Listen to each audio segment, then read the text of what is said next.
Welcome. Man, it's been crazy, but of course we're back. Yesterday we had some more technical difficulties. Ooh, excuse me. I apologize for that, people. It's been crazy. All right.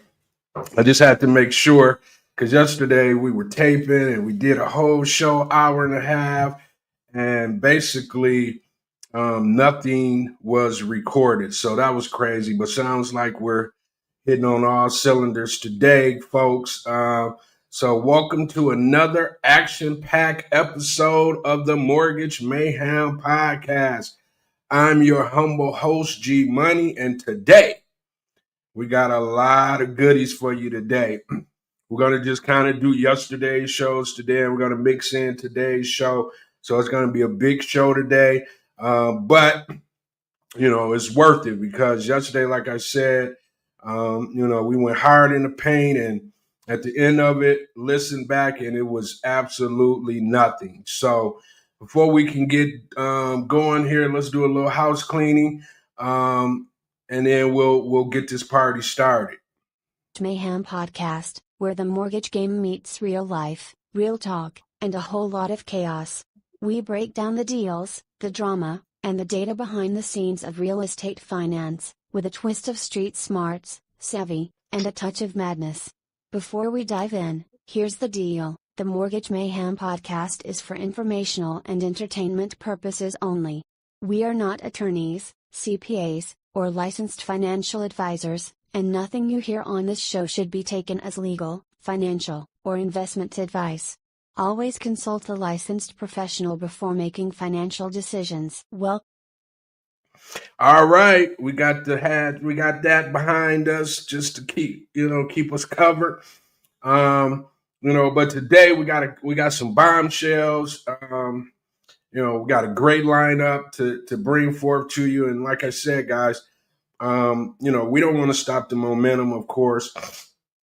So, we're going to keep this thing going. We're going to continue to build it. I know sometimes, you run into these technical difficulties, especially for a newcomer like me. So I have to kind of just work through it. And here we are. So today's show, we're going to jump it off. We got Trump's statements on Biden's health, Obama's statement on Biden's health. We got the Floyd Mayweather $100 million lawsuit against business insiders. We got 27-year-old woman who survived 3 weeks in the Sierra Nevada mountains. We got some Diddy news, of course, our kind of Diddy news, but more so than anything, he has protesters out there for $20 an hour with free Diddy shirts on. So we're going to talk about that, of course. The FCC requires Verizon to drop its DEI programs for $9.6 billion, right? So we're going to get into that. We're going to talk a little bit about Homeland Security, reality show pitch for citizenship, which is crazy. Women sues her ex-husband for wasting her youth. We got some Oakland couple who forced to watch their home in order to get a proper appraisal. We got the Atlanta tops U.S. cities in black displacement due to gentrification. FAMU chooses Margaret Johnson as new president. Pretty sure they're doing backflips over in Florida on that one. Cassie testified. Not just Cassie, a couple other folks. I know some people are on the stand right now in the Diddy trial, so we'll touch a little bit about that. And then we'll, get off into the Nottoway plantation that was destroyed by fire. Today's deep dive is going to be on SALT lending. We did it yesterday, but I think it's worth doing it over again today so people can hear it and then get a chance to hear me kind of break it down. Then we got our 4 mortgage and real estate hacks that we want to bring to you guys, help you guys out there as you're trying to build generational wealth, right? So let's get into this thing. All right, let me pull up. Let's get this guy on the mic. I thought we was going to have some civility here, but it doesn't look like it's going to be the case.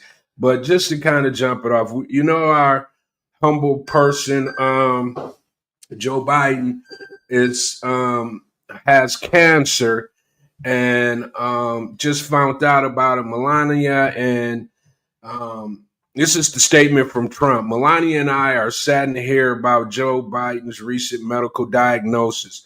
We extend our warmest and best wishes to Jill and the family, and we wish Joe a fast and successful recovery. And not just President Trump, but we also have President Obama, former President Obama. Michelle and I are thinking of the entire Biden family. Nobody has done more to find breakthrough treatments for cancer in all its form than Joe. And I am certain he will fight this challenge with his trademark resolve and grace. We pray for a fast and full recovery. That's from the former President Barack Obama. All right. So we definitely, want to just kind of give our own wishes, warm wishes out to the Biden family, because I know this could be a tough time for them. Let's also pray for his fast and full recovery here at the Mortgage Mayhem Podcast. So let's but in the same breath, we have the Trumps, we have the son, Junior, Trump Jr. They're running around acting a fool. This man cannot get well, without the drama. I've never seen a president that's so petty, though. It's just ridiculous. This man, has a diagnosis, and now they're over there talking about he been knew, everybody else knew, da da da, and you would think that the former president just wrecked the economy. The world was in flames. All kind of drama was going on when this new president came in, and that just wasn't the case. He came in pretty smooth. Wasn't too much, drama going on outside of, Kamala, stepping in for Joe Biden to run against Trump. So, I don't really understand why they're acting a fool about this. Let this man, heal. Let this man, figure out how to deal with, the sad news that he's found out about cancer is no joke. So for them to be out here, high-siding, so to speak, against the former president, in a time like this is just, to me, disgusting, for real, for real. I'm hoping that somebody can pull their coattails, which I doubt, and let them know, let's be sensitive here. Let bygones be bygones. You're the president now. Why are you still worried about what Joe Biden did when he was the president? You are in control. What is the issue? What is the issue? I don't understand it. So let's keep our prayers up to the Biden family. Trumps, y'all need to get your ish together over there. Let this man, deal with his untimely, medical diagnosis that he just found out in peace without, having to listen to all this crazy. It's like these guys don't know when to stop. They're so petty, and it just doesn't make sense. President's almost 80 years old and still out here acting like he's 16. So I don't get it, but we'll keep our eyes on it. And like I said, we just wish the Biden family a speedy recovery. All right. So let's keep it moving, folks. This guy right here, Floyd Mayweather, files a $100 million lawsuit against business insiders, bias reporting, and defamation over real estate deals. So Floyd is suing a journalist from Business Insider and the media company for $100 million, accusing them of defamation. He says the journalist published a false story that claimed his recent real estate deal, a massive 62 building purchase in Manhattan, never happened. According to Mayweather, the article not only questioned the deal's legitimacy, but also misrepresented his investments and painted him in a negative light. With racial and political biases, the lawsuit claimed the journalist refused to review paperwork that would have proven the deal was real. Now, Mayweather is demanding financial damages, a public retraction, and a court order to prevent further damages to his name. He says this is about making sure the media is held responsible when it crosses the line from reporting into personal attacks. The legal claims also include emotional distress and other violations. Okay. I mean, this should be pretty easy. If the deal was done, there's public record to show that the deal was done. So if Floyd is out here saying that he did, a transaction, and a reporter is saying that he didn't, this should be like cakewalk. We all know we're in the real estate business. As soon as you complete a transaction, it becomes public information. So if Floyd is out here saying he did a transaction and this reporter is saying that he didn't, this should be a slam dunk. Floyd should have an additional $100 million in his bank account soon because it's public record. You can't hide a real estate transaction. So I don't really get it or understand what's going on here, but whatever it is, they're going to get to the bottom of it. So, a lot of times you throw out these massive $100 million, lawsuits, and you end up with 30. It could be that play. But once again, we're going to keep our eye on it because, once you stick your neck out here, Floyd's running around like he's the new, major real estate investor. And if he's just, doing this for ish and giggles, then, that's an issue, Floyd. What is that about? Let's be real about our real estate because, to us, we thought that was a major, play that you were able to come up on. So if that is not the case, then, we're going to be looking at you some kind of way. So hopefully they'll get to the bottom of it. Not hopefully, but they will get to the bottom of it. Once they do, we'll be able to report whether Floyd was, on some real or Floyd was on some BS. So we'll definitely keep our eyes on it. I hope he wasn't on no BS. I mean, that's a 62 buildings purchased in Manhattan. And when you talk about, New York real estate, that's a total different ball game than most areas. Values are high. Real estate is precious in New York. So if he was able to pull that off, then, that's just that's another, I would say, feather in his cap, because now others can look at him and see that he did it and understand that they can do it too. So let's keep our eyes on that. And then, we'll report back if we get any, further news on Floyd and his $100 million lawsuit. All right, let's keep it moving. This 27-year-old Black woman was found alive after surviving 3 weeks alone in the mountains, fighting off animals, hiking 11,000-foot peaks, and staying alive on leeks and snow. So Tiffany Slaton is her name. She's a 27-year-old hiker from Georgia and has become a symbol of human resilience after surviving an unthinkable ordeal in California's Sierra Nevada mountains. What began as a solo backpacking adventure turned into a fight for survival after she fell from a cliff, injuring both of her legs and losing her gear in the process. Stranded and immobilized in a rugged snowbound wilderness, Tiffany faced 13 brutal snowstorms in less than a month.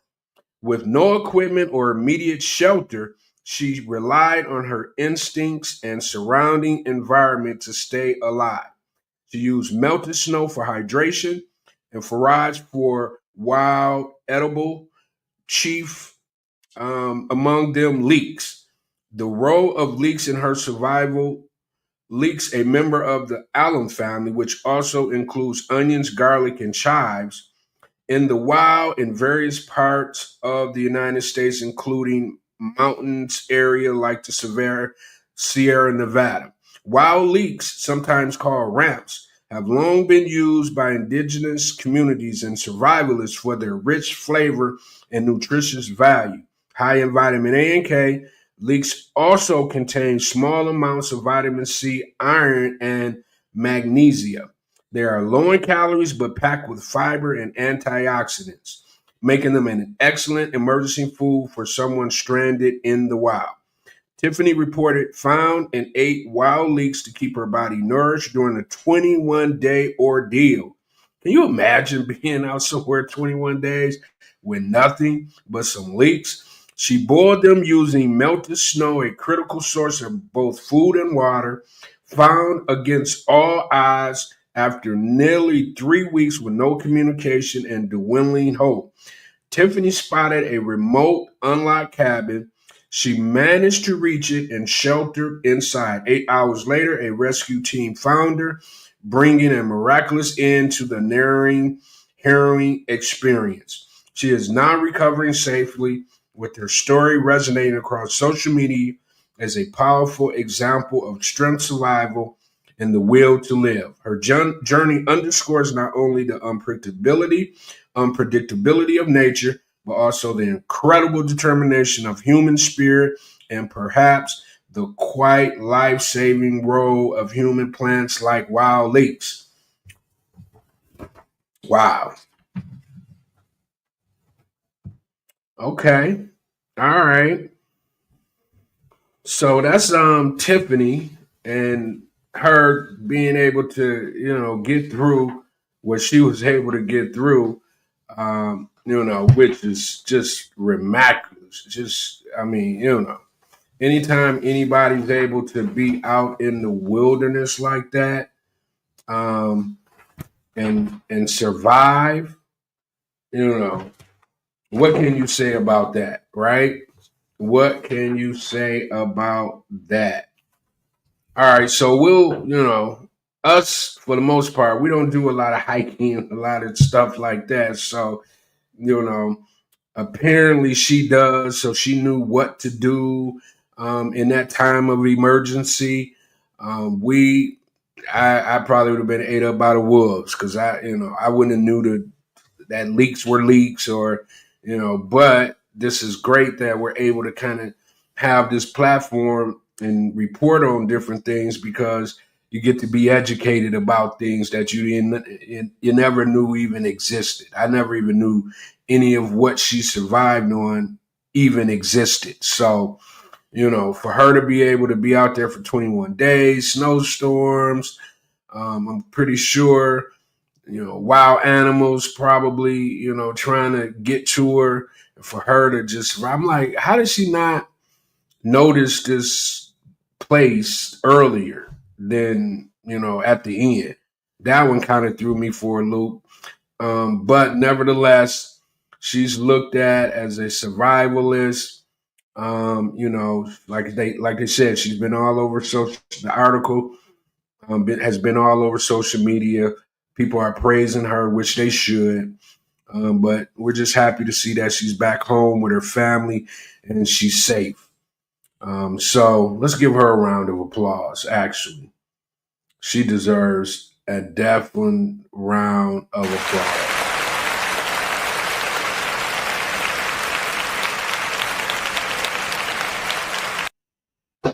All right. We're going to keep it moving. Let's get into a little of this Diddy stuff. Free Diddy shirts. Folks are getting paid $20 an hour to protest outside court in support of Diddy. not the support being on payroll. Word on the street is people are being paid $20 an hour to stand outside the courtroom rocking free Diddy shirts during his trial. Some folks say they were recruited online with no clue what they were actually protesting. So I don't really understand what's going on here. I mean, Diddy's throwing whatever he can up against the wall, hoping something stick. But this, most people that see these free Diddy shirts out in front of the courthouse, ain't nobody really paying attention to that. They're paying attention to what's going on in that courtroom. And from every indication of what's going on in that courtroom, just based off of Cassie being on the stand, all these other Don from Dirty Money being on the stand, Cassie's best friend, now the executive assistant who who did a lot of work for Diddy. He's on the stand right now. It's not looking all that good for Diddy. I'm not one to say, if he's gonna get off or whatever the case may be, because that ain't for me to say. The jurors are gonna make that decision. But just based off of the information, excuse me, that was put forth about what Diddy's been up to for over, a couple decades, it's just been crazy. From the baby oil, to the Uggs, to the freak offs, to the abuse. It's just been a whirlwind of crazy, to say the least. I mean, you understand when people get money, they be out here, pretty much knowing they could just do or feel like they know they could just do whatever they want to. But when you're just, terrorizing people, when you're just using your power and influence to put people pretty much in bondage, you find yourself in, a whole pretty much RICO case, sex trafficking, racketeering, things of that nature. So we're going to just continue to watch this every day. Like I say, I have a good friend of mine who's in this space, the no flow, podcast, the flow podcast, the flow show podcast, Unfiltered. He breaks everything down. So if you can get on Instagram or different places like that, find him, seek him out. He got a bunch of breakdowns, even on his, different social media channels. He's been my go-to guy. A couple other folks as well have been reporting on this. And I've been going down a rabbit hole myself because once again, we all love, the music of Diddy. Nobody's saying that him as a person, because we've been kind of, seeing that he's been not so nice, so to speak. And if you really kind of look around, most of his artists either passed away or, they went on about their business with someone else. Bad Boy was definitely that label back in the day. You had a lot of top artists coming up out of there. But most of those artists, when they get a chance to tell their story, it seems like it's never a good story. To be an executive, leading a major, record label, then, being a major figure in the culture, to get to this point, to see the rise and the fall, this has been it's just been a shame, to say the least. So we'll keep our eye on old Diddy, see what's going on. He has his daughters, his kids. We want to send big ups to them because, unless they was in or part of some of these shenanigans, I know the daughters wasn't, but the sons are grown, so ain't no telling what they've been up to. But the daughters, to have to listen and see what their daddy has been up to for the past, 20, 30 years, it's just shameful. It's just shameful. That's pretty much the bottom, the words that I could put to this. It's just all shameful. All the shenanigans, all the abuse, all the manipulation, you name it, this man was a part of it in a major way. So whatever he deserves, he will receive. So we'll keep our eyes on it. We'll keep reporting.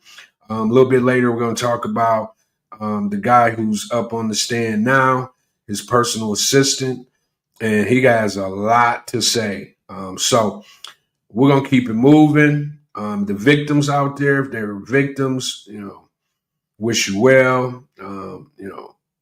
Fortunately, we're here. Unfortunately, you had to go through what you had to go through. All right, so let's keep it moving. All right, so let's see what Verizon is up to. Verizon is up to some ish, and I don't think I'm not really feeling what they putting out right now. So in order to complete their purchase of Frontier Communication for $9.6 billion, the Federal Communication Commission required Verizon to get rid of all its DEI programs. So Verizon has basically taken a page out of these other companies' book. And on Friday, the FCC announced it would approve Verizon $20 billion acquisition of Frontier Communication following Verizon's decision to discontinue its diversity, equity, and inclusion initiative. The deal includes a $9.6 billion purchase price and the assumption of $10 billion in Frontier's debt. FCC Chairman Brendan Carr said the approval would lead to major benefits for Americans, including new investment in broadband and infrastructure nationwide. He described the agreement as a victory for practical, common sense policies. Early in the year, Carr launched an investigation into Verizon DEI efforts and indicated it might influence the FCC's decision on the merger.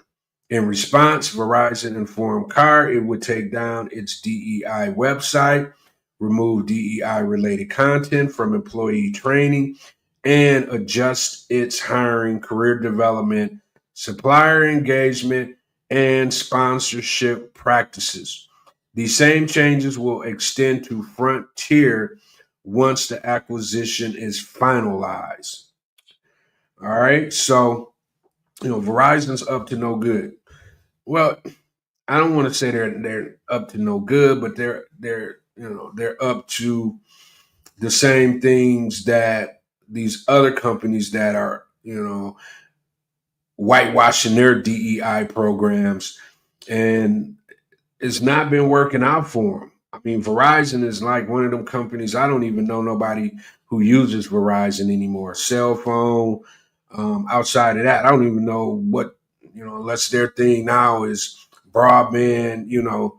I'm pretty sure they have a nice little demographic of, cell phone customers. But outside of that, Verizon has been kind of in the back for a minute now. I would probably see Verizon at some point here getting out of the cell phone business. But I don't know their market share. They may have a huge market share where they don't have to be so visible like they used to be. We all used to see Verizon commercials, Verizon. And now you barely see Verizon commercials. So I don't know what Verizon is up to, but I don't think this is going to be good for them. A lot of these companies think that, or they're playing the game, let me do what I got to do right now to survive. But, once this, crazy DEI thing kind of fades into the black, then we're going to see what these companies are really made of. Target, they found out the hard way. They've lost billions. I think the crowd who was out here screaming, let's boycott companies, that I've been hearing pretty much a whisper from them. So I don't know if it was just a one and done, like most of the time this stuff occurs where, people kick up the noise, they scream and shout initially, and then, after time goes on, they kind of fade out, and then companies get back, to doing bad business, or if not doing bad business, creating a culture that's not good for their demographics. So that's pretty much what I feel like is going on here. The noise was loud initially, with protesters protesting against these companies, and it still might be going on. I don't know. I'm just saying, I don't see it as prevalent as it once was, once this kind of, started. But, we'll keep an eye on Verizon. We'll see if they are one of the individual companies that, will, pay the price later on. I think Target was the initial belt to ASS, but I don't see them switching back or adding their DEI. I mean, the CEO met with Al Sharpton. Nobody really knows what happened or what came about that meeting. But at the end of the day, most of these companies, they only really, relate to their bottom line. If you affect that bottom line, then that's typically when you can make changes. If you don't affect that bottom line and it's just, mere jargon, then they'll hear it, because at the end of the day, they understand how this works. If you just be quiet long enough, it'll go away. And that's pretty much what is happening now. DEI, it was such a shocker in the beginning, but slowly but surely, it's starting to fade to black. And this is going to become normal. People are back to being able to discriminate against people of color, women, LGBT, Q community. Hopefully I said that right. They've accomplished what they wanted to accomplish. They pretty much wanted to get the power back into, the individuals who are at the top of these companies. And they basically are saying, we don't want any, any opportunities for anybody but us. And you know what us means. I don't even got to say it. So we'll keep our eyes on Verizon, see what they up to. But, I'm feeling some kind of way. Verizon. Yeah, I mean, I'm just a low man on the totem pole, so it really don't matter. But, that's why I got a platform. I get a chance to voice my opinions about the things that I want to voice my opinions about. So we're going to keep it moving. This is the craziest mess I've seen so far. Homeland Security is reporting that they are considering a reality series where immigrants compete for citizenships. Yes, you read it right. The Department of Homeland Security is reviewing a pitch for a new reality TV show where immigrants will compete in challenges to earn U.S. citizenship. According to the Hollywood Reporter, the series idea was proposed by Duck Dynasty's producer, Rob Warsaw. That's just a whole world of Republicans. He claims the show is a celebration of American values through many are already raising eyebrows, including myself. So the prize, a shot at U.S. citizenship. He insists the idea isn't meant to be cruel, but rather a heartfelt series with tears of joy and fun, loud American challenges. Warsaw wrote. But this is just playing in people's face. It's already triggering. It's already a thing in that community. And, if it was done in a way that made sense, or it was done prior to this, it still would kind of be like, but for them to just, on top of everything else, people getting shipped back to their countries on airplanes, people who claim they're not illegal or they're still waiting to find out if they can, become legal, but they're getting shipped back, babies, mamas. It's just, it's pretty much warfare right now, to be honest with you, on the Hispanic community. And to have someone pitch now, Duck Dynasty, I don't know if you guys know what that is. It's a TV show kind of about some hillbillies out somewhere, maybe Kentucky, Tennessee. I don't know where they at. But I literally used to kind of watch the show until I found out what their ideology was. And some of the things that some of the members of the show was running around saying. I just, of course I tuned out and never tuned back in. I don't know if the show is still on.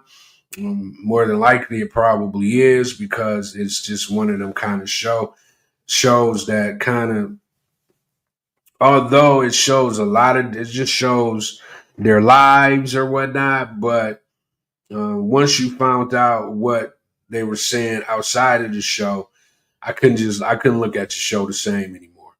But this here is, a hot mess. And I've just been kind of watching people online that's talking about it, and everybody pretty much feel the same way that I feel. Why would you do this? Why would you be so insensitive? It's already bad enough you're doing what you're doing.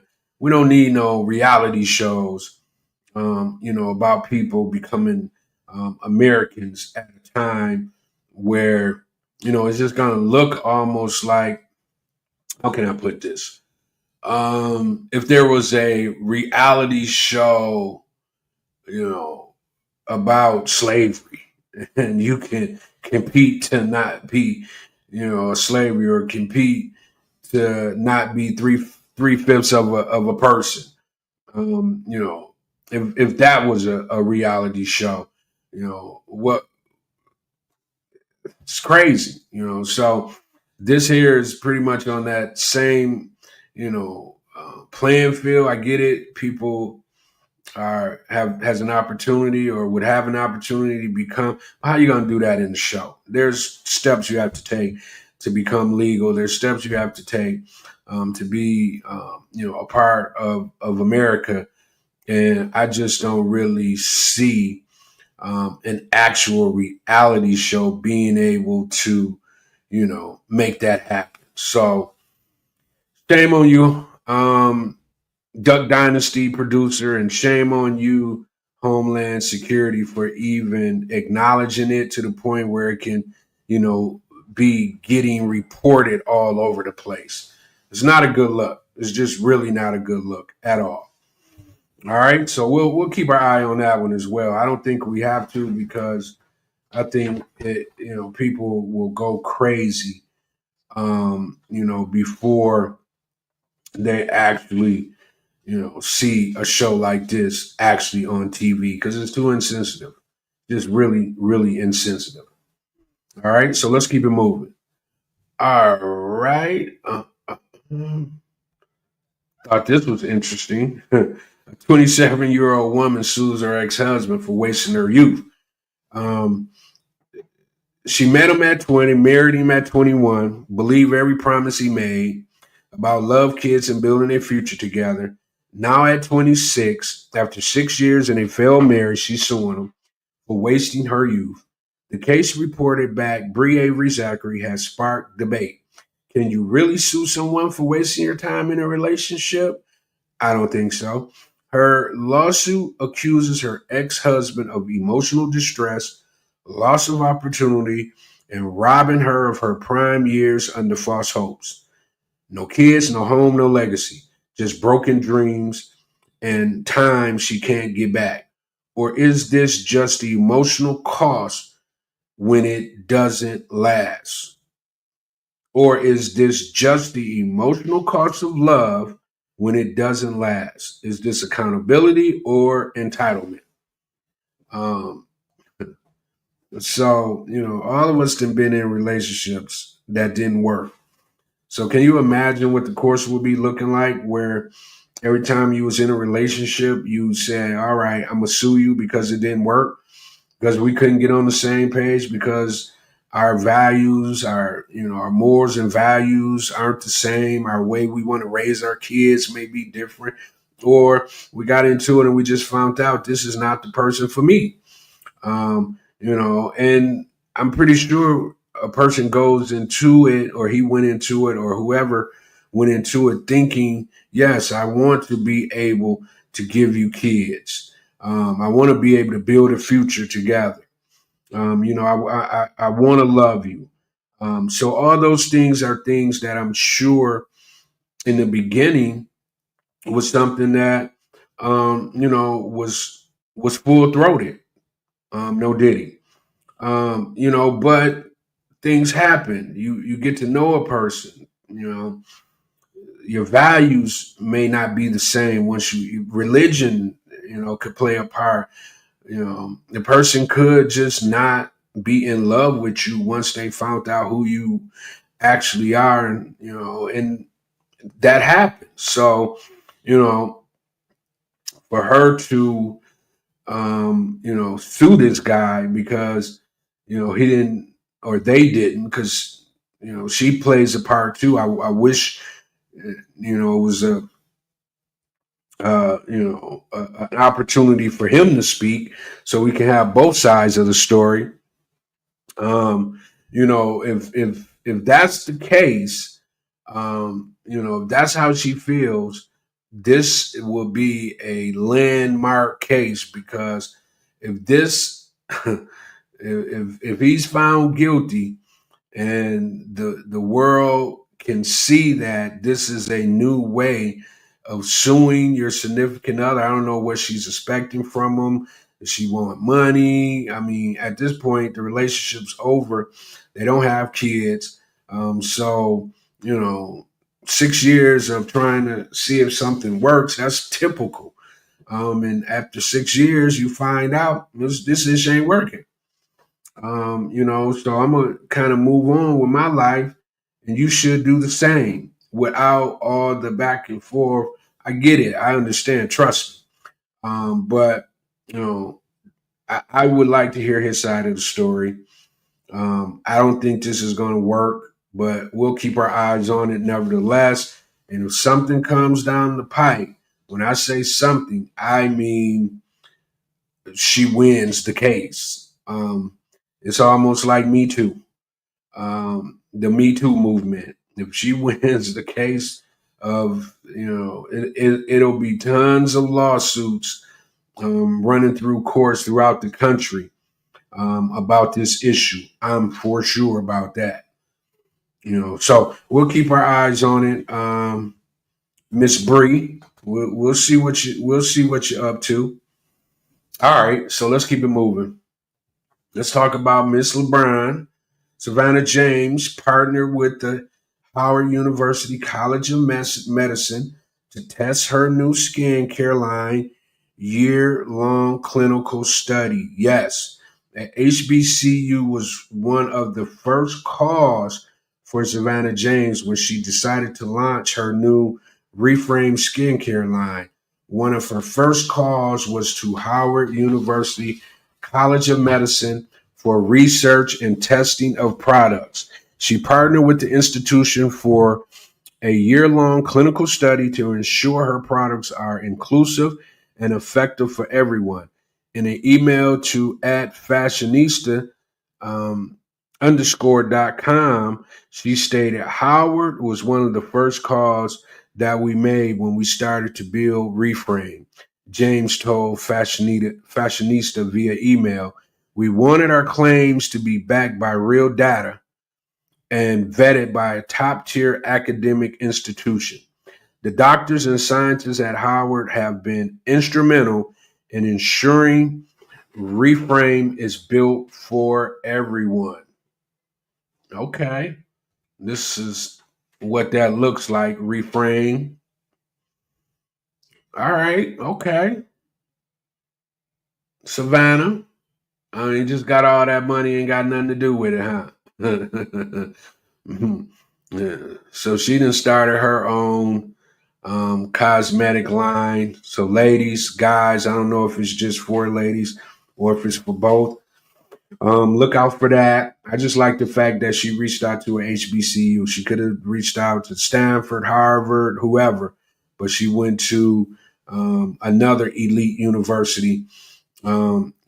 Just shows that she, not just her husband, but her herself has her ear to the streets, and she understands that talent, a supreme amount of talent, is at these HBCUs. So for her to reach out to them and get in contact with the doctors and the scientists, that was big. Not just for her, but for Howard as well, to forge that relationship.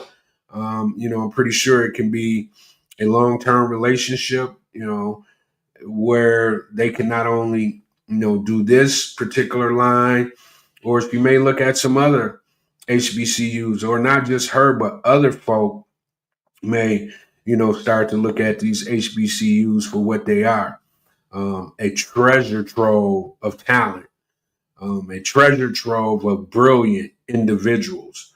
So it takes sometimes a person like her. I don't know if she's gotten a lot of fanfare for it, but we're gonna give it to her here. So big ups for Savannah. Let's give her a round of applause. I think she deserved it. Reaching out.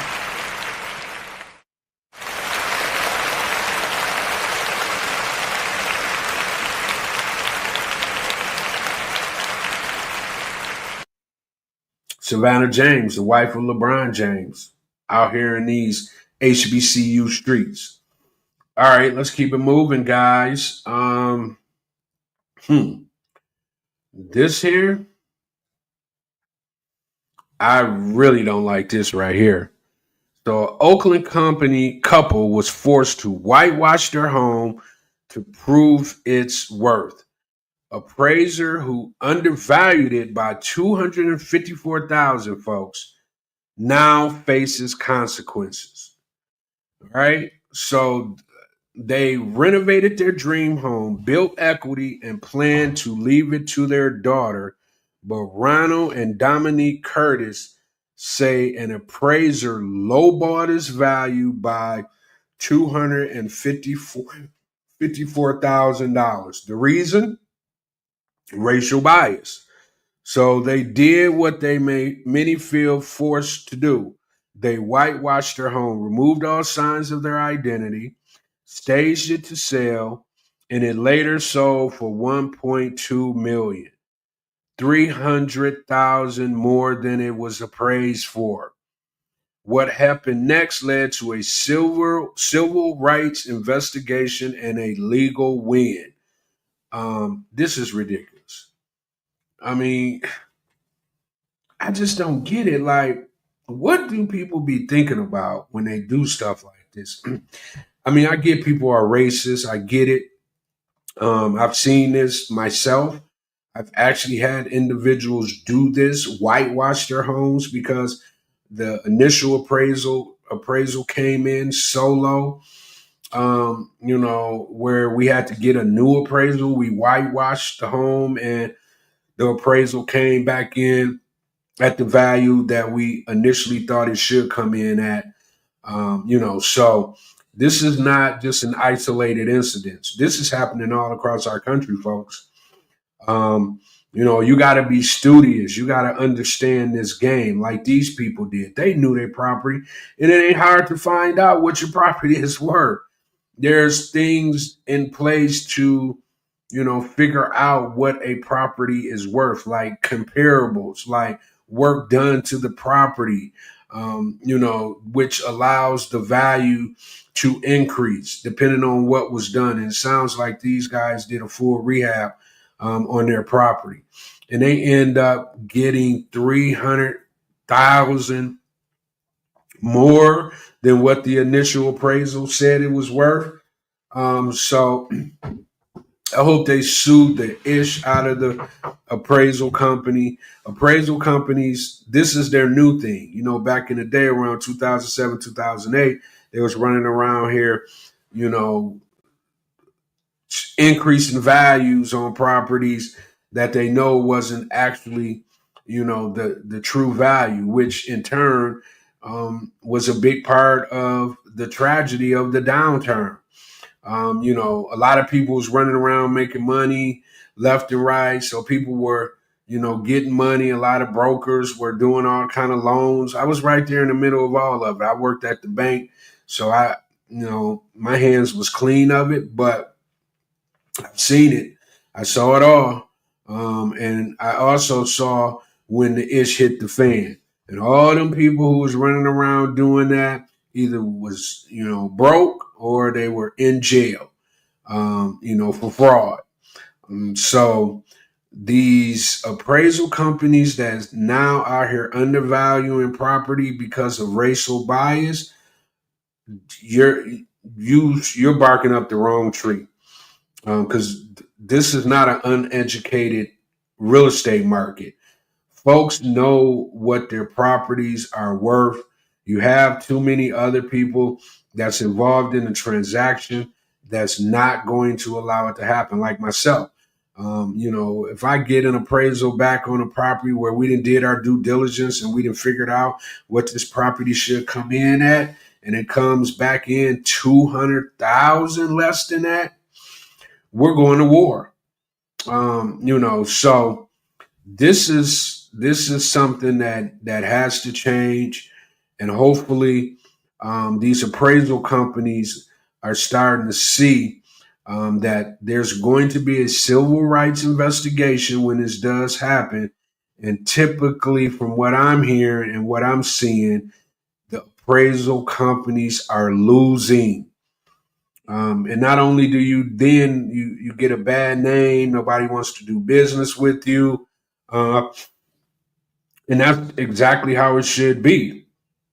That's exactly how it should be. Everything needs to be, why is it so difficult for things just to stay above board? Why is it so difficult for things to be on an even playing field? You know, Caucasian people or people that's doing things of this nature, you've already had a 400-year start. You know, so just let it be an even playing field. Nobody's asking you for nothing. We're just saying, give us what we deserve. Period. Point blank. End of story. You know what I'm saying? So we're definitely going to just kind of keep watching stories like this. I'm going to keep reporting because, I mean, I'm in the business. I see it. I see everything, you know. So if I come across something that's happening in the real estate mortgage market, we're going to bring it right here to this platform. And although this platform ain't big yet, ain't a lot of people rushing to it, I'm in month 1.5. You know what I'm saying? People been doing this for years to build their audience. I'm gonna figure it out. You know, slowly but surely, this audience is going to, you know, start to come together. I'm going to be, you know, one of the main reasons because of my reporting, because of my transparency, and because of the mayhem. We want to shake it up. We want to, you know, make people, you know, come and be a part of the community because they understand I'm just giving them straight facts. It ain't gonna be no sugarcoating nothing. We're gonna give them straight facts, not just current events, you know, hot topics, but also, you know, real estate, mortgages, everything, you know, that has something to do with the real estate market, realtors, appraisers. You know, we're gonna have an appraiser come up and we're gonna have that conversation with them. You know, so this is one of the main reasons why I did this show, is because I just want people to get the information. Like we always say, you can go, you know, to different places in order to get, you know, financial information like stocks and bonds and, you know, financial, you know, literacy.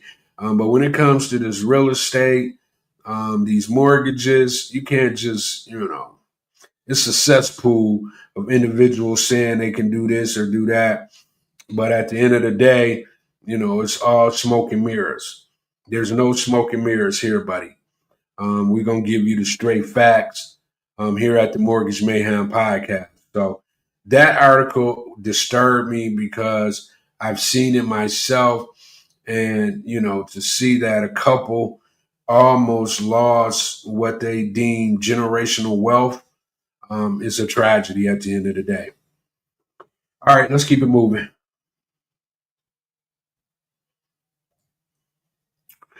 So Atlanta is ranked the top U.S. city in displacement of residents due to gentrification. Atlanta is no longer a majority Black city. So Atlanta leads the nation in displacement of Black residents due to gentrification. Atlanta has been ranked the top city in the U.S. for displacing Black residents through gentrification, according to a research from the National Community Reinvestment Coalition. The report titled American Gentrification, Displacement in Black and White, analyzed over 900 cities and found that while gentrification is a widespread issue, its impact on Black communities is especially severe in Atlanta. Between 2013 and 2023, more than 20,000 Black residents were forced out of Atlanta neighborhoods due to rising property values, increased cost of living, and redevelopment that prioritize wealthier, often white newcomers. The study describes this process as being displacement by design, pointing to urban policies and development strategies that have systematically pushed out long-term Black residents. I don't like that. The NCRC's analysis revealed that 68% of all residents displaced in Atlanta during that period were Black. This racial imbalance is especially stark given that Black people make up only half the city's population. The report also noted that areas targeted for new investment often had long-standing Black communities, many of which were underfunded for years before redevelopment interest spiked. The displacement isn't just a housing issue, it affects the culture and social fabric of the city. Entire neighborhoods are losing their historical identity, and community ties are being broken as families are priced out and relocated. The findings from NCRC raise critical questions, also who benefits from urban development and how cities can promote economic growth without displacing their most vulnerable population. As cities like Atlanta continue to grow and attract investments, advocates are calling for more equitable housing policies, rent stabilization, and community-driven planning to ensure that progress doesn't come at the cost of pushing out long-term residents. All right, ATL. So regentrification strikes again. I like the fact that, once again, just an even playing field. Allow everybody to be involved. If you can, you can. If you can't, you can't. But to just regentrify these areas and then just, displace people, to me, it's just like modern day. I don't want to say the S word, but, it has me feeling that kind of way. But then I don't just blame it on others. I blame it on us as well. Because as soon as we see that certain areas that's a part of our culture, certain areas that we've been living in for decades are trying to improve the area for their own selfish needs and own selfish wants, we got to get in the game. We cannot be on the sidelines until it's over. And then we complain it when we saw it from the first, duplex that's being built in areas where you're like, what is that? Where where did that come from? You know, or the first box store pops up, you know, in the surrounding areas, or they're talking about building new school. When you start to hear the dog whistles, you got to get in the game. At the end of the day, if you got money, if you know, handle your business, you have just as much right to properties and land than anybody else. So although people are being displaced, I think they're being displaced because they're walking around like they're blind, like they don't see this coming way ahead of time. They don't just, you know, build buildings. They give you all kind of warnings, you know, before they start to regentrify or gentrify the areas. You got to be paying attention. You can't just be walking around with your heads in the clouds because you're getting pushed out. You're losing out on opportunities, and others are coming in and they're continuing to build their generational wealth while you're being pushed out to somewhere, God knows where, you know, where you're renting. You don't have an opportunity to invest. These are areas that you grew up in, areas that you raised your families in, and you're going to just allow people to walk into these areas, take them over, and then kick you out. It's a displacement, but it's basically get the HEL double hockey stick up and out of here. That's what they're really saying. You don't deserve to be here. We're here now. New sheriff in town, buddy. You weren't smart enough to see us coming and get involved and get your piece of the pie. So we're going to take the whole pie. That's pretty much what they're saying to you.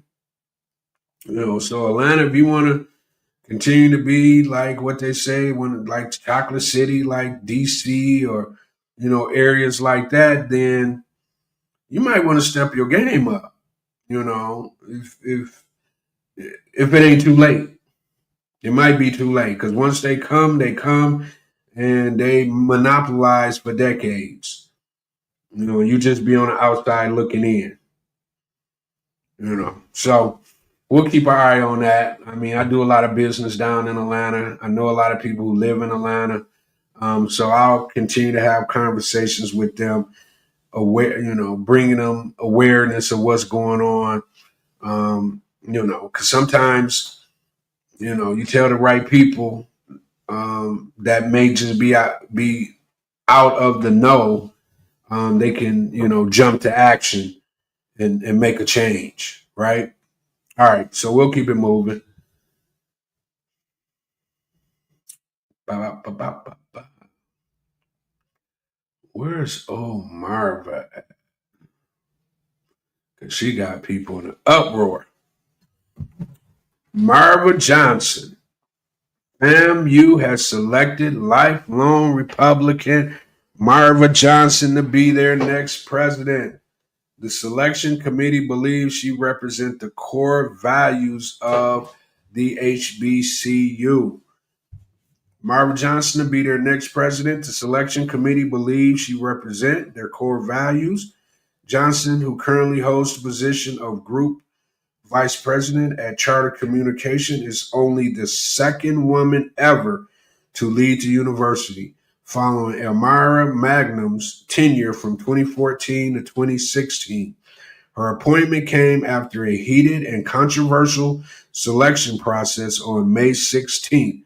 The FAMU Board of Trustees held a vote to finalize their decision, with Johnson emerging as the winner in an 8-4 vote.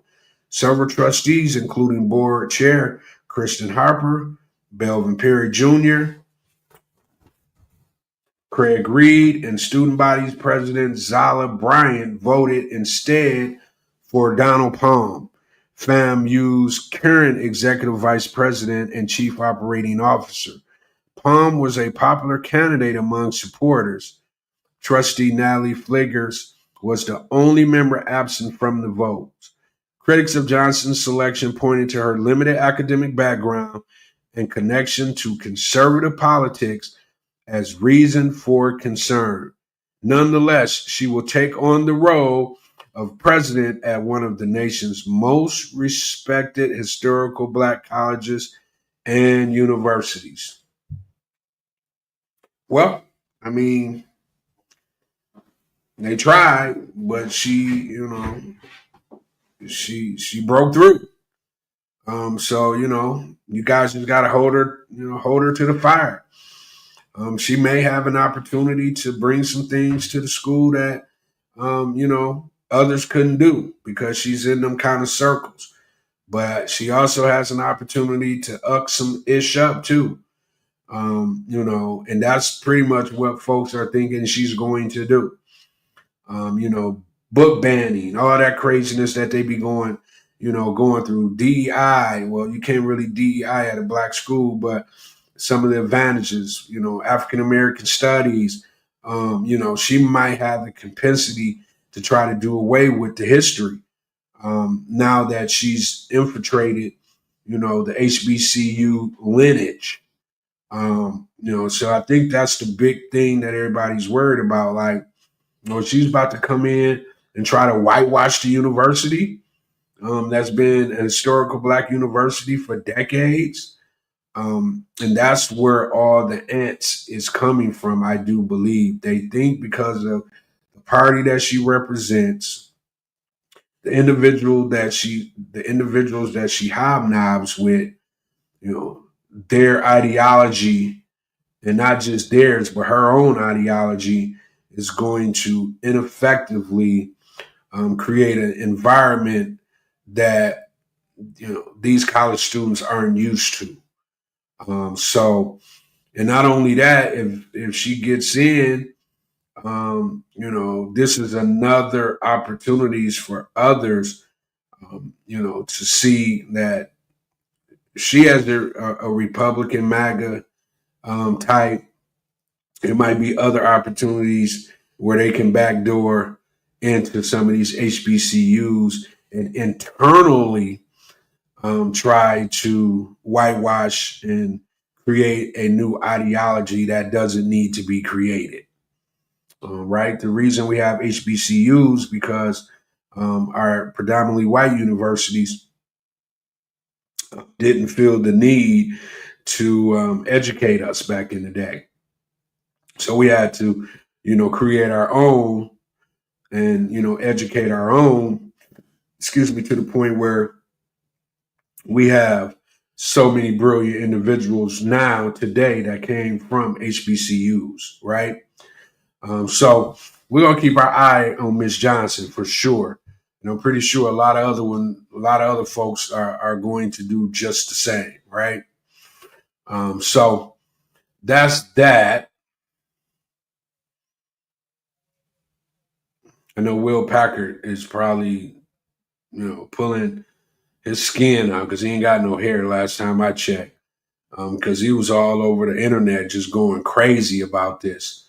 So this is not the outcome he wanted for sure. All right, let's see something real quick. All right.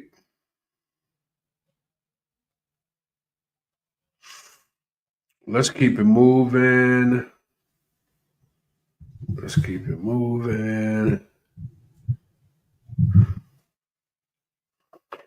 Let's talk about a little bit of Diddy news, a little bit of not just Diddy, but we also want to talk about the new individual that's okay.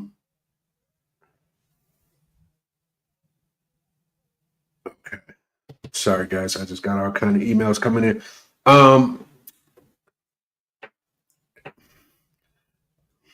Let's talk about this. So U.S. Representative Anna Luna claims that evidence that they have for Tory Lanez will be released in 36 hours. Those who rush to call for his incarceration should be prepared to be held accountable.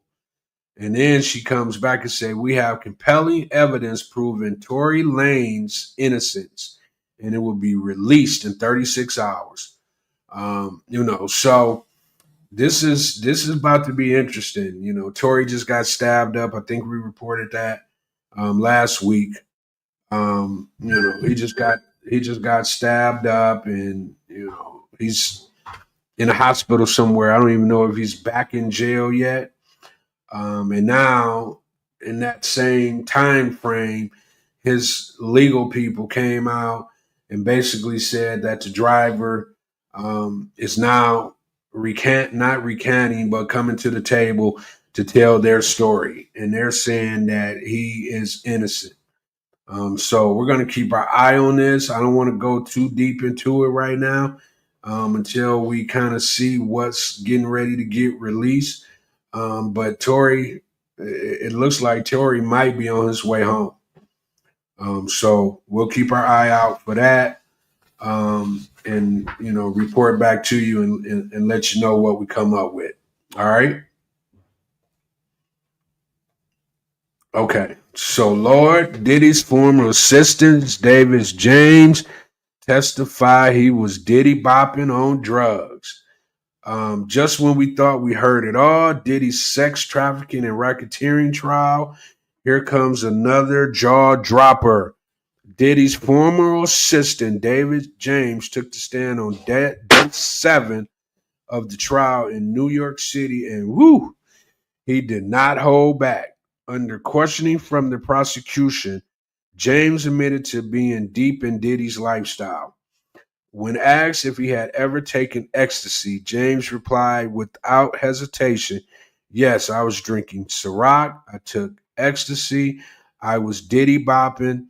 And he clarified the phrase, saying, "I was vibing." According to James, the vibing didn't come without a cost. So, this is another insight into this trial. Like I said, I just wanted to bring that up because he's up on the stand right now. And he's, he might be, putting the screw, Diddy into Diddy, with his recollection of what's been going on when he was there. I was reading he had to take lie detector tests, and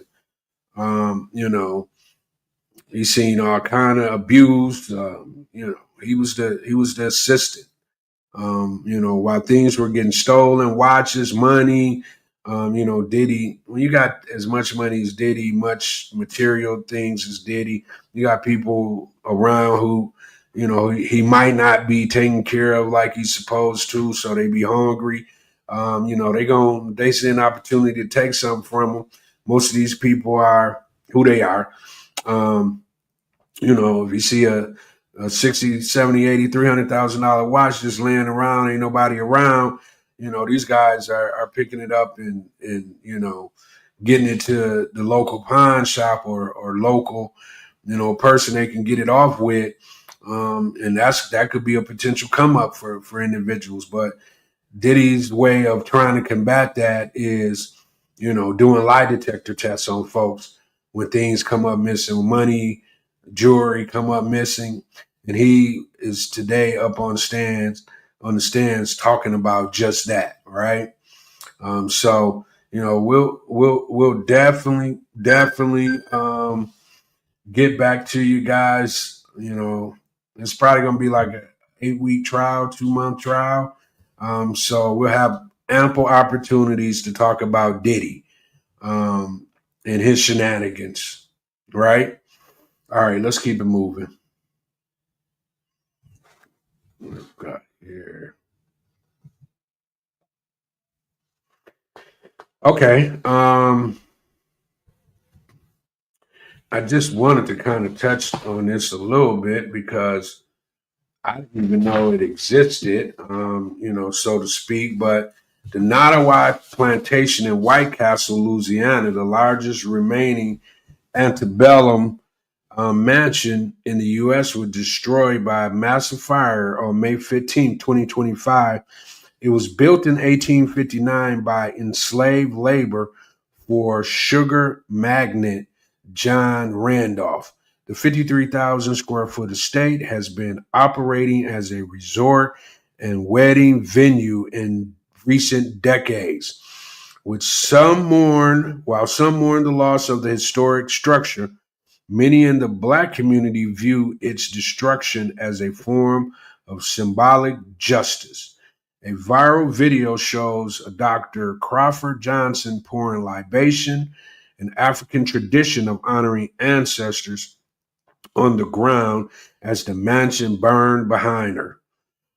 She remarked that the divergent in response underscores a broader societal deficit in empathy and emotional intelligence, particularly in understanding the historical and psychological burden that plantations represent for Black Americans.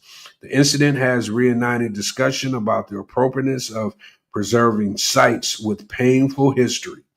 As one commentator noted, no one would consider hosting weddings at a concentration camp. Why should plantation be any different? This event challenged us to reflect on how we commemorate history and whose narratives are prioritized. So, this is just, I didn't even know it existed, but plantation as,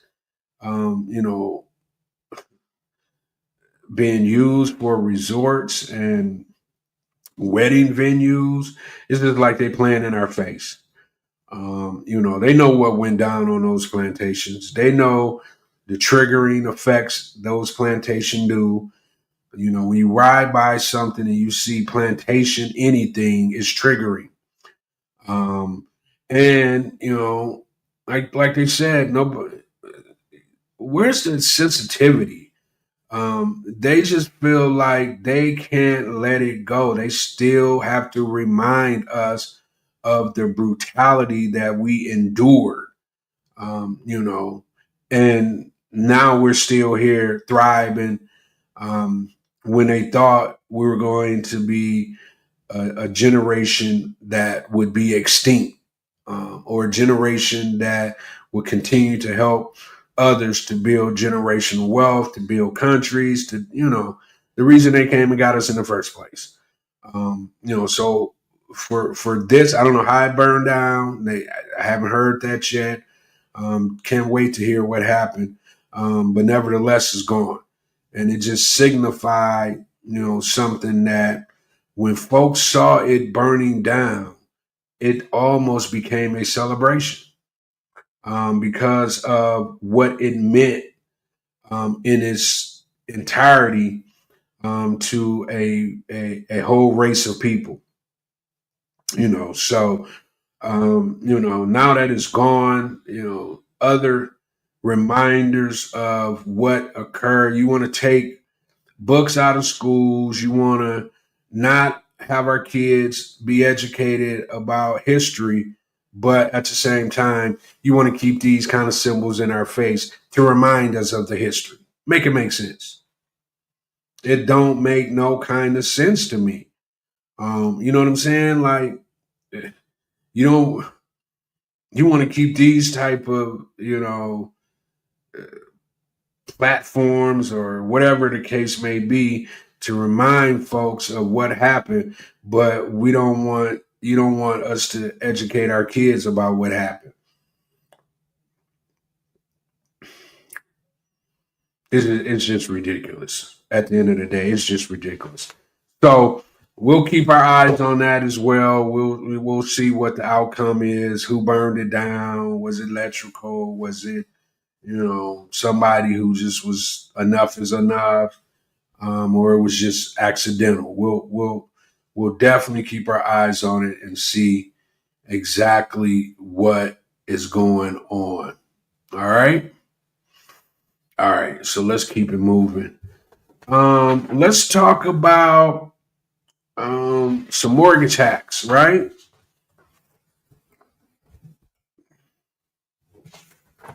We got 4 mortgage hacks today, folks, that we're going to kind of dive into and give you some, some game, so to speak, help you with your potential investments out there, or if you're just a first-time home buyer.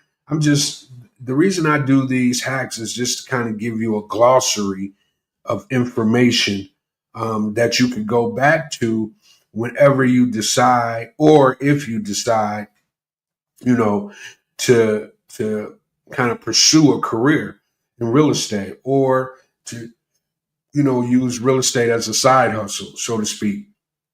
But today's hack, we got 4 new mortgage and real estate hacks. And today's is, you can use crypto for your down payment. You know that, right? Secure financing through platforms like Salt Lending, and we'll be doing our deep dive on Salt Lending here shortly. So you'll kind of get a gist of what that looks like. And then we could go to our second mortgage hack. Leverage short-term rentals during renovation.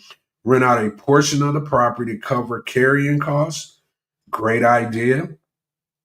While you're renovating your property, if you got a 2-unit or whatever the case may be, you can, do a short-term rental while you're, renovating to cover some of those costs. This is a great hack for investors, especially. You know what I'm saying? So, definitely look into that. Our seasoned investors, or our investors on, that the strategy is short-term rentals. This will be a great hack for you. Offer seller financing to create cash flow. This is kind of like an old way of doing things. There's so much financing out there available for individuals, so they kind of get away from seller financing. But if you come across a property and, the person wants to get from up under it and you can't get financing, this is a good way, to securitize real estate. You just link up with the seller, y'all come up with terms, and then the seller has a residual income every month, because you will treat it as if, it's a piece of property that you're paying for on a month-to-month basis. Now, what you do with the property is up to you. All right. And then last but not least, buy in gentrifying areas before the announcement. We were just talking about that in Atlanta. When you see something going on in your area, get to buying if you have the opportunity to do that. Because if not, they're going to buy it all up. And then they're going to raise the values. They're going to, price you out, and you're going to be sent packing. So when you see something, do something is the motto, right? If you see something, do something. All right. So that's that. Let's keep it moving. We're going to bring up our great correspondent who does our deep dives for us. Let's get to it.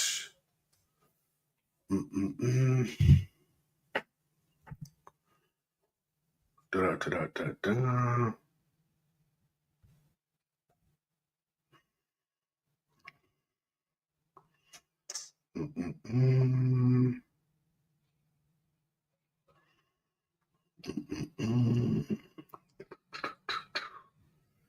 And Salt Lending is going to be our deep dive today.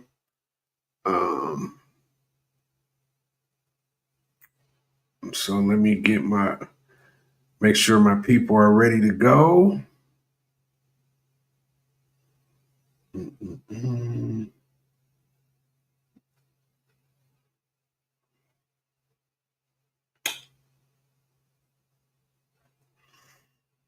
All right. I think they're ready to go. So I'm going to remove myself.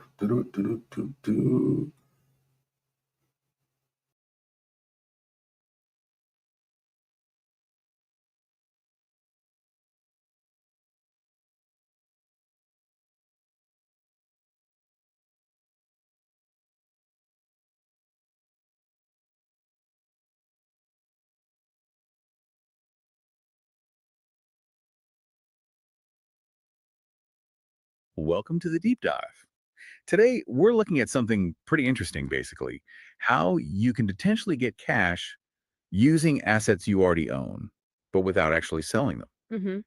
And we're zeroing in on the crypto world, specifically Bitcoin, and a company that's been doing this for quite a while, since 2016, apparently. Exactly. Yeah, we're going to dig into Salt Lending. They actually call themselves the original Bitcoin-backed lender. Okay. And just so everyone knows, our info for this deep dive comes straight from their website. So we're really getting their side of the story, how they present things. Right. So the mission today is to, unpack how these Bitcoin-backed loans work, at least according to Salt, what they're offering, who it's for, and really, if you're holding Bitcoin, what this might mean if you need some liquidity, some cash. Yeah, Okay, so Bitcoin-backed loans, the basic idea, you're using your Bitcoin as collateral, right? Like security to exactly. borrow cash like US dollars or maybe stable coins, but you hang on to your Bitcoin. That's the absolute core of it. You're leveraging the value that's locked up in your Bitcoin, but you don't actually sell it. And what SALT really emphasizes is that these are crypto backed, not credit based. Oh, right. Which is a really key difference from, traditional loans. Your credit score isn't the main driver here. It's the value of your crypto that's, well, primarily being looked at. Your Bitcoin is the key. That is a big difference. And it does open up some interesting angles, doesn't it? Like maybe avoiding taxable events you'd get from selling. Potentially. Plus, if Bitcoin's price shoots up later, you still own it. You can still benefit. Precisely. That possibility of keeping your long-term Bitcoin position while getting cash for now, that's a major draw for some people. So let's talk about Salt Lending itself. They make a pretty big claim right out of the gate. The original Bitcoin lender since 2016. Yeah, that's quite a while in crypto years. It really is. Being around that long suggests, well, a certain level of experience in a pretty young industry. And they seem to operate quite widely, too. They say they're the largest licensed provider in the US plus global coverage. Yeah, that implies a pretty significant scale. Yeah. And maybe one of the most eye-catching things they state is their proven track record. Over $575 million in loans originated. Wow. And this is the kicker, zero collateral losses. Zero. Really? That's what they claim. In finance, especially crypto finance, which can be, let's say, volatile, that's a stat designed to build a lot of trust. Zero losses on that volume is definitely noteworthy. Absolutely. Okay, so if someone's thinking about this, Yeah. what are the basic loan details, interest rates? How long do you get to pay it back? Well, according to their site, rates start at 8.95%. And this is crucial, they make it clear that rates and terms can change. They'll vary based on, your specific situation, the loan amount, the collateral, the usual factors. Right. Always read the fine print. Always. And they mention a typical term is around 12 months. Yeah, 12 months. And how much borrowing power does your Bitcoin give you? Looks like up to 70% loan to value or LTV. That's right. LTV, loan to value. So if you had, say, $100,000 worth of Bitcoin, you might be able to borrow up to $70,000 against it. That 70% LTV means there's a 30% cushion, basically. To protect the lender if the Bitcoin price drops. Exactly. It acts as a buffer against volatility. Got it. And it looks like they offer no prepayment fees. That's good. Yeah, that means if you get the funds to pay it off early, you're not hit with an extra charge. That adds some welcome flexibility for borrowers. Definitely. Okay, so those are the general mechanics, but Salt seems to tailor things for different types of users. Let's start with individuals, maybe like a lot of folks listening. What's the pitch for them? For personal users, it really boils down to getting financial freedom, Yeah. accessing cash, leveraging your Bitcoin, all without selling. They also highlight fast access to funds, often within 24 to 48 business hours. That's quick. It is. If you need money fast for, say, an investment or an emergency, that speed could be a big plus. And they have this thing called stabilization, given Bitcoin's price swings. That sounds important. How's that work? Yeah, this is quite interesting. Stabilization is basically a safety net for your collateral if the market gets rocky. If your Bitcoin's value drops below a certain threshold relative to your loan, the system can automatically swap some of your Bitcoin collateral for USDC, that stablecoin pegged to the dollar.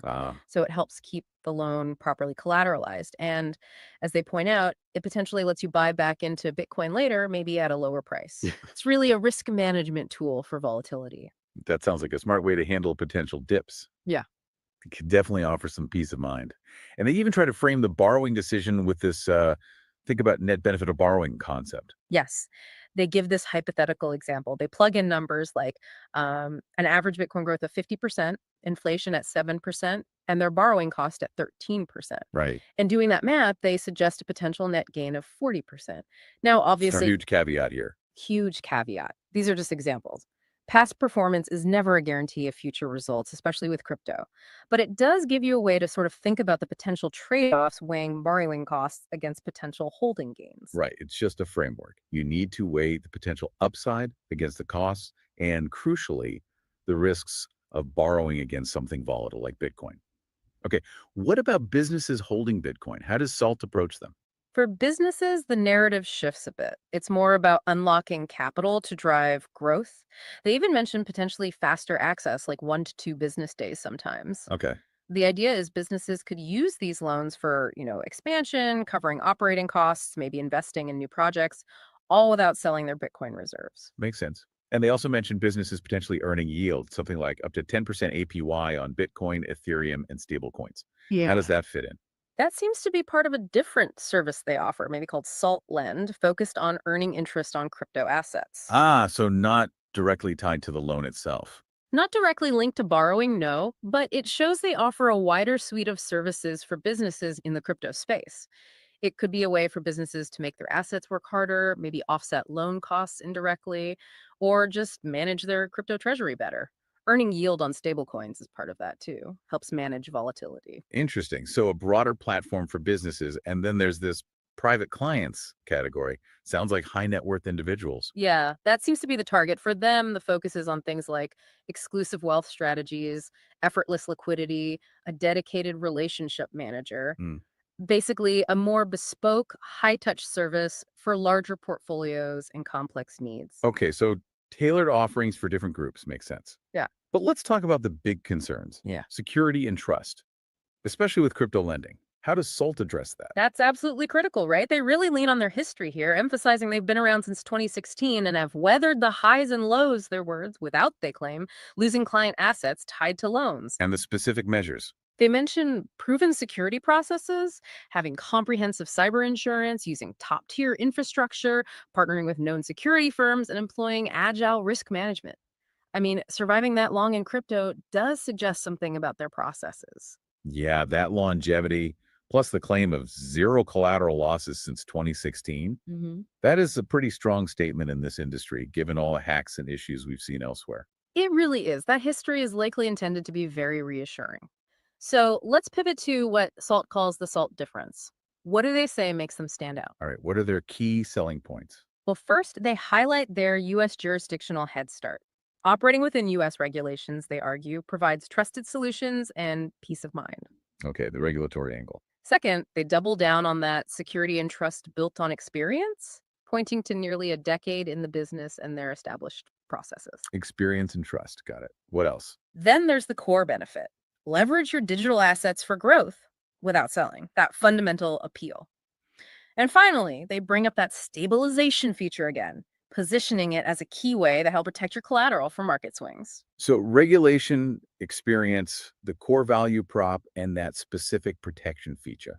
Makes sense. Now, like any financial product, there have got to be disclaimers, right? What important notices does SALT provide? Absolutely crucial to cover these. They state very clearly available rates and terms are subject to change and may vary. No surprise there. They also mention jurisdictional limitations, so their services might not be available everywhere. Okay. And importantly, just using their website or platform does not guarantee the availability of any offer, promotion, terms, loan, or return. Basically, applying doesn't mean you automatically get a loan on specific terms. Standard stuff, but good to know.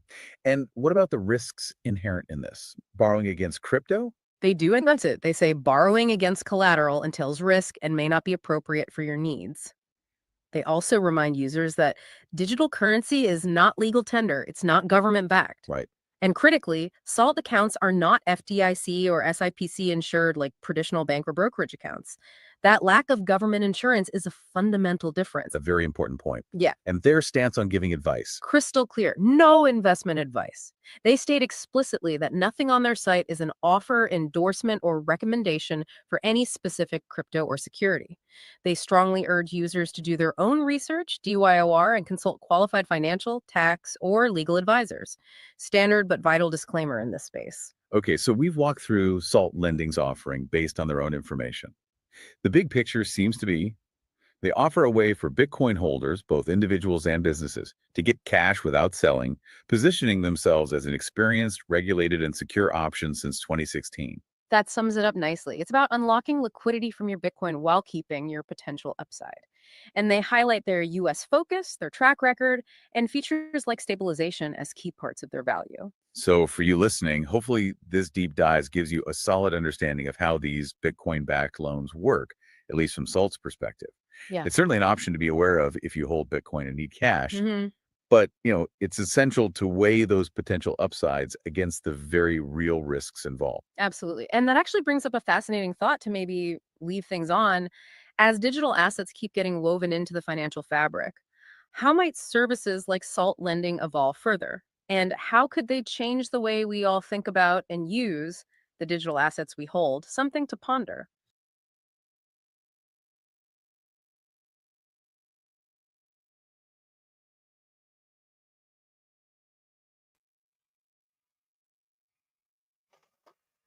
Okay, we're back. That was our deep dive on salt lending. Real quick, we're gonna more than likely be doing an interview with the big wigs over at Salt Lending. I am so anxious to do an actual interview with these guys. Because this is a whole new world that we're getting ready to venture off into. And this would probably be like the first platform discussing crypto as a lending tool. Pretty sure a lot of individuals out there would be interested in, learning that facet of lending. So, just a real quick, the central theme of Source is Salt's offering of crypto-backed loans, specifically focus on using Bitcoin as collateral to access cash liquidity. This model is presented as an alternate to traditional credit-based lending. The core idea is to allow individuals, businesses, and investors to leverage digital assets without having to sell them, thereby avoiding potential tax implication and allowing them to hold on their appreciating crypto. So, like I said, we're going to line up an actual, interview with these guys over at Salt Lending. They've already reached out to me. I just haven't reached back out to them as of yet. So I'll do that over the next couple of days and get it maybe scheduled for next week, Tuesday. So I'll, let you guys know ahead of time when that interview will actually take place. All right. So that's going to be our show for today. We're wrapping up this episode. We got a lot in. Like I said, yesterday was a little crazy for me. Hopefully today we don't have any technology. Let's stop sharing that. Yeah, we don't have any technology situations today, and we can put this out to the masses a couple times on a restream. But if you found value in today's show, make sure you subscribe, like, and share with someone who needs to hear this. And don't forget to join us live every Monday and Tuesday from 12:30 to 2 p.m. for unfiltered discussions on the stories that shapes the mortgage and real estate markets. Keep it locked right here. And remember, in the world of mortgages, there always going to be mayhem. Let's get out there and get some deals done. And until we meet again, have a great week. And we'll be, looking forward, God willing, to see you on Monday. I'm out.